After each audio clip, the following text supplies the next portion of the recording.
It's almost an island mentality. People live on islands, a very, very, very different kind of psychology to those who live on the mainland. This part of the world is still doesn't exist for many government agencies. I just saw a tourist magazine just the other week showing things to do in Ontario, and it ended at London. People who don't know this part of Ontario cannot fathom the lifestyle that we have here. We're integrated with the Detroit area, as they are with us. You can't draw a curtain down the middle of that river, and you can never do it with a radio signal either. But the powers that be decided that that's what they were going to do, regardless of the local conditions. That was the beginning of the end of the Big Eight.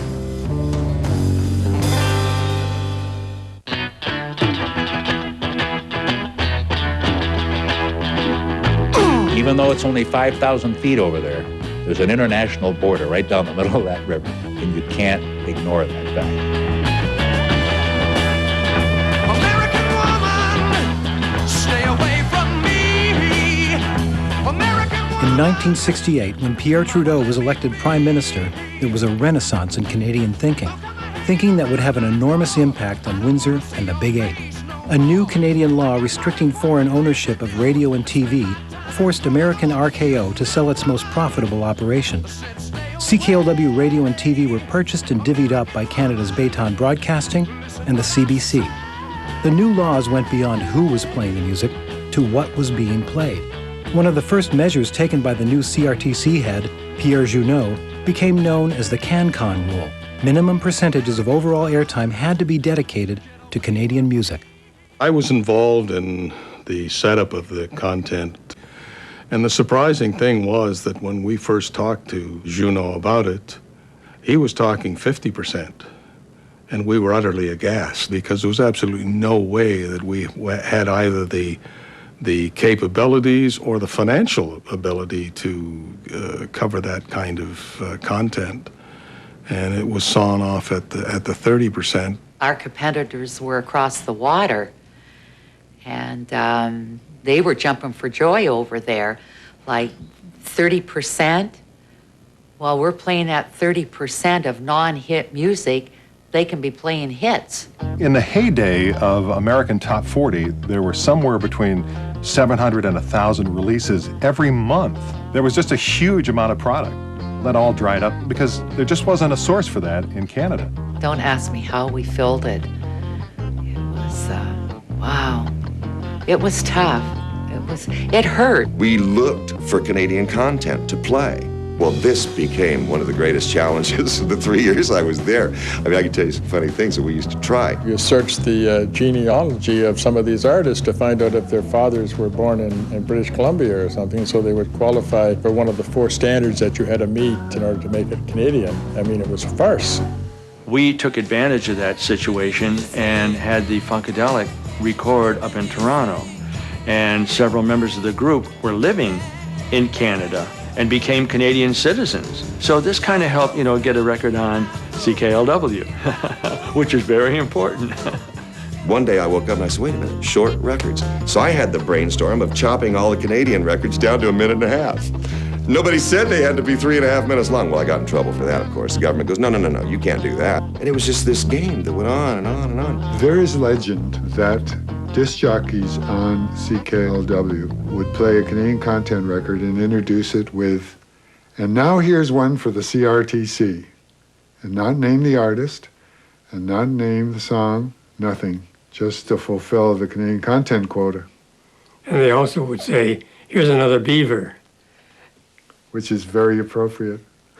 So I remember going to Toronto and Ottawa to CRTC license renewal hearings. And some of the members would really put the heat on about, hey, what are you doing down in Windsor? Why is it all American? Why are you not playing Canadian records? Why can't we hear Canadian news and nothing about politics? It's hard when you're a Canadian station to argue that you're servicing Canada and therefore you should get your license renewed if your audience is in the U.S. and your on-air promotions promote this and your traffic helicopter is flying out of Detroit Airport, not even a Windsor Airport, and things like that. It just draws so much attention to you. This is in a Canadian market where 70 and 75% of the audience is listening to radio stations outside of the country. And by God, you had better be the best if you want to compete with them, or you are going to collapse. And they wouldn't let us be the best. They were doing a really good job, just not in the right place or for the right society. They were just really easy targets, and they were too proud of making a lot of money, too proud of their success in the U.S., and it just got everybody's backs up. It wasn't a fair fight, I'll tell you, because the commission had the resources to just destroy this. And I think to some extent they initiated the downfall of what was the Big Eight. The first major casualty of CanCon was soul music. The home for musical integration was suddenly forced to lock its doors. There were very few R&B songs that qualified as CanCon, so CKLW evolved until by the late 70s it had shed its teen audience and had moved into vying for the 25 to 54 adult audience. Despite the loss of the Detroit black audience and the challenges of CanCon, the Big Eight continued to dominate for a time. But by the 1980s, ratings and profits began to slip as more and more listeners switched from AM radio to better-sounding FM. Most of the major players in Detroit followed along by moving their pop and rock radio formats over to FM. CKLW decided if you can't beat them, join them, and began preparations to launch their own Big Eight-style station on the FM dial called the Fox. 94 Fox FM. It's a different animal. We spent $1 million to get ready for this thing to go, and this was, we were going to put essentially the AM onto the FM, move all the guys, and have this wicked FM radio station and kill everybody all over again. But in Canada, changing the sound of a radio station requires a blessing from the CRTC. So when another broadcaster got in trouble for switching formats before getting permission, the bosses at Bayton blinked. About 15 minutes before the station was to launch on the air, I get a call from Toronto saying, "Don't do it." And I'm going, what? As one of the last top 40 holdouts on the local AM radio dial, CKLW was hemorrhaging profits, but their pleas with the Canadian broadcast regulators fell on deaf ears. We presented our case. I remember after the session, I walked up to Mr. Monjou and I said, you know, you have to let this happen. We have to be able to flip-flop the music in order to compete with our competitors. If you don't, it'll be the death of the radio station. This man looked at me directly and said, the rock and roll belongs on the AM and the easy listening on the FM. So there was the answer. The same mentality that decides that the province of Ontario ends at London is the same kind of mentality that dictated the rules of the CRTC. We became a nuisance for them. We became something they didn't want to deal with.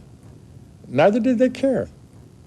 We got called in to the staff room for a meeting one day, and they announced that that the government was not going to give us approval to do this, and it was like somebody had stuck a knife in your heart. After it was shot down by the CRTC, we hung on for about 6 more months, and then they were going to switch it to the big band sound or music of your life, you know. So we kind of referred to it, all the jocks, as Black Wednesday. That was the worst day of my life, of that Wednesday that they let everybody go. I mean, the entire radio station. I think there were 2 people left over. Oh, they had parties at radio stations in Detroit when we got turned down. The Big Eight. The Big Eight officially died on April 6, 1984. The station changed hands over the years and was finally purchased by the Chum Group, along with 3 other local Windsor radio stations, which are now all housed in the original CKLW Willette Avenue building. Okay, this is what you're gonna get. Cloudy with a high of 3 today. CKLW AM 800, as it is now called, is a successful talk radio station with good local ratings. But despite the fact that the CRTC has finally agreed to relax regulations in the Windsor market, Detroit radio once again dominates the airwaves in both cities. At any given moment, over 65% of Windsor radios are tuned to Detroit. Memories of the Big Eight persist. There is an active website where stories are shared, and vintage recordings of DJs and newscasts are swapped. When AM 800 hosted a reunion in the fall of 2002, friends and family of the Big Eight gathered from across North America. When I was a little girl, my grandmother used to take me shopping in the big city in Detroit all the time. And she bought me this little transistor radio. And I used to sleep with it on under my pillow.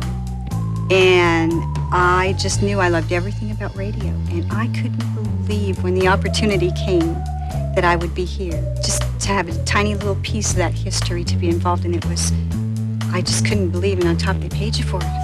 When I was a boy growing up, CKLW was the radio station. So CKLW played a big role in my life, you know, my sort of early years with Ford Motor Company. CKLW was the soundtrack for my life. Sort of the aha light went on. We can have our own music, we can have our own style, we can have our own tastes. And I think that CKLW played that kind of a social role that it caused the light bulbs to go on.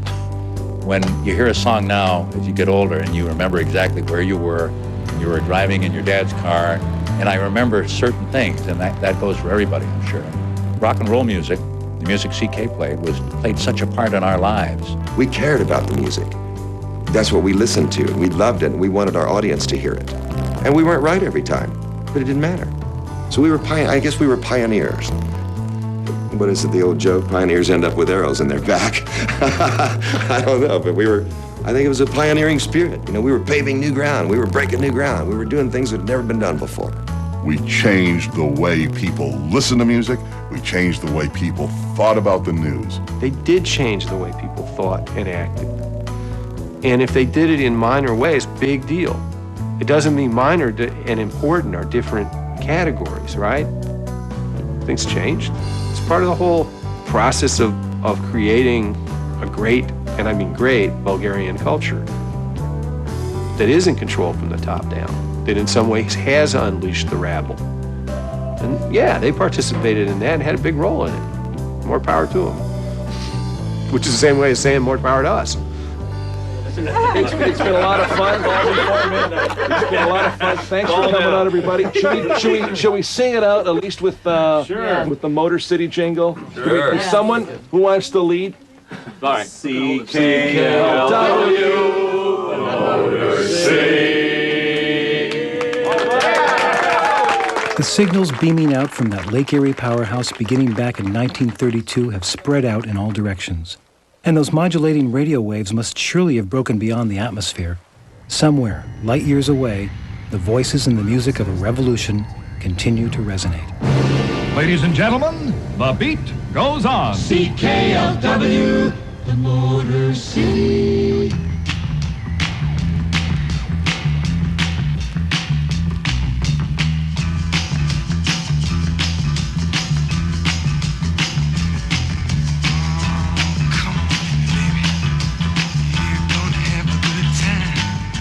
I used to go through parking lots of shopping centers with a notepad and looking in, like they'd arrest me today for this, okay? Looking into people's cars to see where the radio dial was. And it was frightening how many people had their dial on CKLW.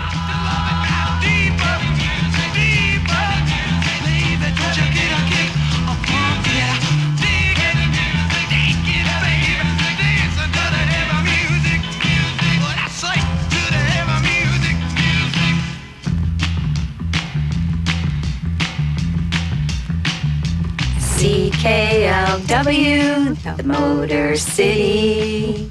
CKLW, the Motor City. CKLW, the Motor City. That's probably my last words on earth. They'll probably be singing Big 8 jingles when they come to plant me in the grave. CKLW. Motor City. Ooh.